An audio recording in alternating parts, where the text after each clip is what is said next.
This is a fan-generated show. If you would like to support us, please go to jamieglazov.com, and also don't forget to subscribe to our YouTube channel. All your support is greatly appreciated. There's a new book that just came out. If you've been following our page, you know about it. It's called Jihadi Psychopath by Dr. Jamie Glazov. I will tell you, as an expert on Sharia, as a former child bride who has suffered and faced my own jihadi psychopath, I want you to go and order this book on Amazon.com or go to jamieglazov.com. Get a copy for yourself. You know why? Because you need to be equipped with the knowledge to fight our enemies so you can save your daughters and your granddaughters from future of Islam. They don't have to face what I did. Go to Amazon.com and order your copy of Jihadi Psychopath by Dr. Jamie Glazov. Good evening. Welcome to the Jamie Glazov Moment. Tonight, Ocasio-Cortez compares Trump's wall to the Berlin Wall. There is such immense, profound wisdom coming from Ocasio-Cortez every day that one has difficulty keeping up with this immense wisdom. It's difficult to know where to start, my friends, with this particular one. I'm the child of Soviet dissidents, of Russian dissidents who stood up against the Soviet regime. My mom and dad just barely escaped the Soviet gulag. We were able to make it out and come to this beautiful country that I love so much and cherish so much. And I can't help thinking, while Ocasio-Cortez is saying this,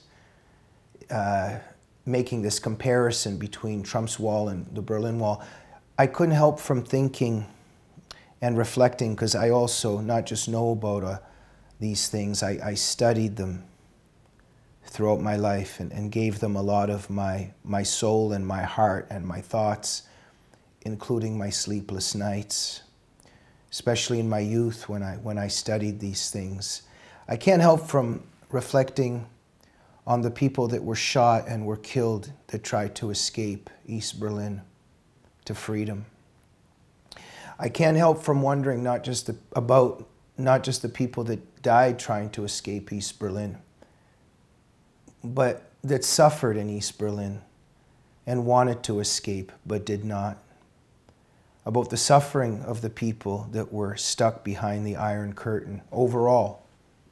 Can't help from reflecting on what that wall represents, on what it represents in terms of the suffering of my people, the Russian people, and all people stuck under that Soviet evil empire.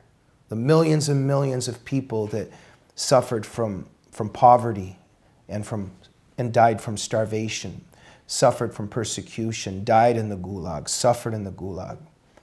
I can't help from thinking, while Ocasio-Cortez makes these fascinating comparisons, I can't help from thinking about Solzhenitsyn's Gulag Archipelago and Varlam Shalamov's Kolyma Tales.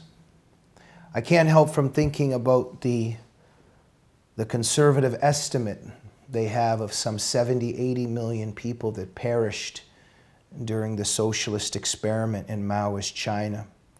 Can't help from reflecting on the Pol Pot's killing fields, the Khmer Rouge killing fields in Cambodia that took the lives of some 3-4 million people.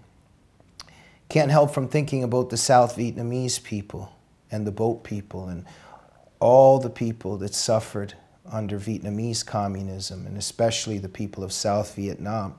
Not to ignore the people of North Vietnam, they suffered as well, but the South Vietnamese people that suffered under the fall of Saigon, after the fall of Saigon, all the re-education camps and the executions. Can't help from thinking about Castro's Gulag. Can't help from thinking about Armando Valladares' memoir, Against All Hope, which is Cuba's version of the Gulag Archipelago.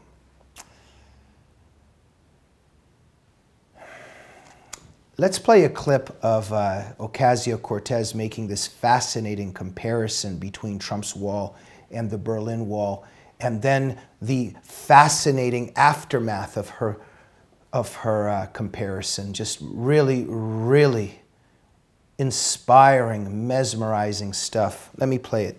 No matter how you feel about the wall, you know, I think it's a moral abomination. I think it's like the Berlin Wall. But here in DC, it's like so weird. It's like everybody is like a spy.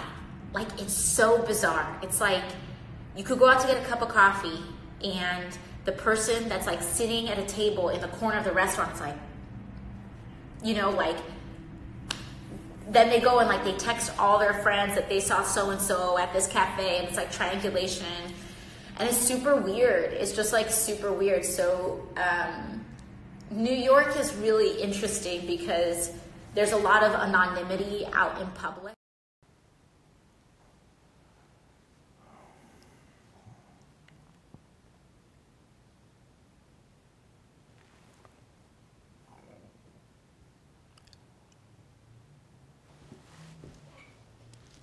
We'll see you on the next Jamie Glazov moment. Good night.